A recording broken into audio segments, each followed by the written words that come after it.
ఈరోజు మహాత్మారావు జ్యోతిరావు పూలే 196వ జయంతి తిరుపతి జిల్లా నాడిపేటలో దీన్ని నిర్వహిస్తుంది. ఇప్పుడు మళ్ళీ రిటర్న్ వెళ్తున్నాం అన్నమాట.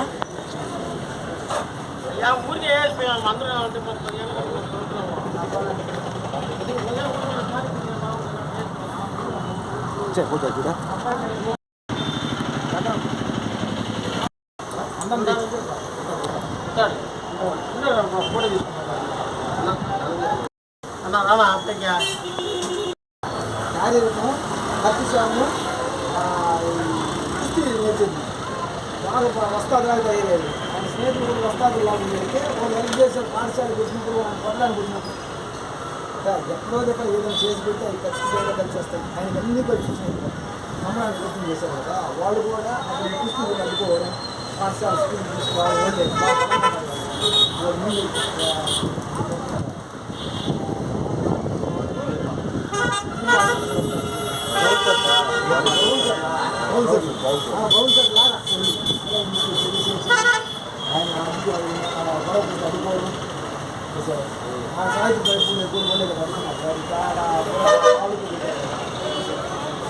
సంతోష్ జాయిన్ చేస్తారు.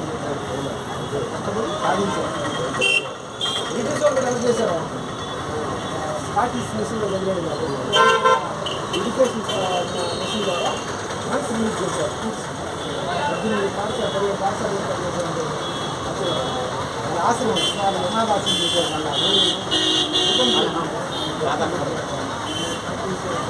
అలాగే వసతి గృహాలు అమ్మగారు వసతి గృహాలు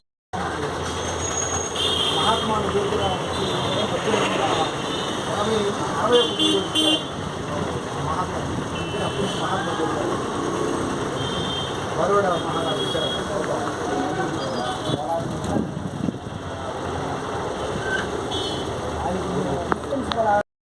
వాళ్ళందరూ కూడా ఏదైనా వసతి గృహాలు లేకపోతే భవనాలు దగ్గర నుంచి ఆయన భవనం ఇచ్చి ఆమె కూడా ఫాతిమా షేక్ అని మొట్టమొదటి మహిళ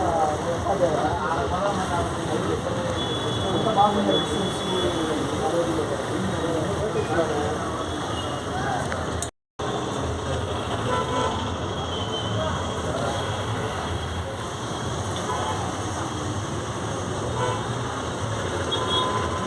టెక్నాలజీ వచ్చింది, సెల్ ఫోన్లు, టీవీ అన్నీ వచ్చినాయి. మనకు 7 అన్నీ వచ్చినాయి కదా. మనం ఏం తాగలేకపోతాం, మనం చెప్తుంటేనే కదా. ఇంకా టెక్నాలజీ వచ్చింది ఈ రోజులో మనం అంత ఇంతం చేయలేకపోతున్నాం కదా. ఆ విధమైన పోరాటం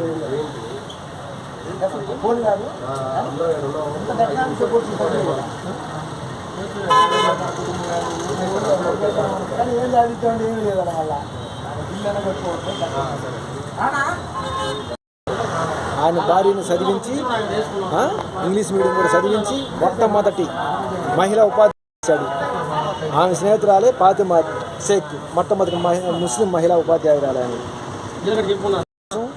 దళిత బహుజన వర్గాలు విద్య కోసం ఏర్పాటు చేసిన పాఠశాలలు, వసతి గృహాలు, విద్యాలయాలు, అనాథాశ్రమాలు, సత్యశోధక సమాజాన్ని నిర్మాణం చేసి దాని ద్వారా పెళ్ళిళ్ళు, బ్రాహ్మణులు పూజారులుగా లేని పెళ్ళిళ్ళు చేశాడు ఆయన.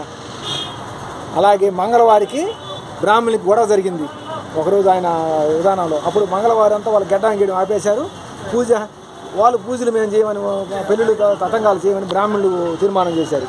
ఆ చివరికి బ్రాహ్మణులు దిగువచ్చి మళ్ళీ అన్ని పూజలు చేస్తామని దిగువచ్చారు. ఆయన పోరాటంలో అదొక మైలురాయి. జ్యోతిరావు తప్పదు, నేను చనిపోతున్నా కానీ ఈ ఆశయాన్ని, ఈ పోరాటాన్ని మీరందరూ కొనసాగించండి. సావిత్రిబాయి పూలే, నా కొడుకు జస్వంత్ని చూసుకోండి, నా ఆశ్రమాలు చూసుకోండి. ఈ సత్యశోధక సమాజం నిలవాలి. పోరాటం, ఈ సత్యశోధక సమాజం ఎందరో అభాగ్యుడికి నీడనివ్వాలి, వివాహాలు నిర్వహించాలని పోరాటం చేసిన యోధుడు, కర్మయోగి, విద్యాదాత.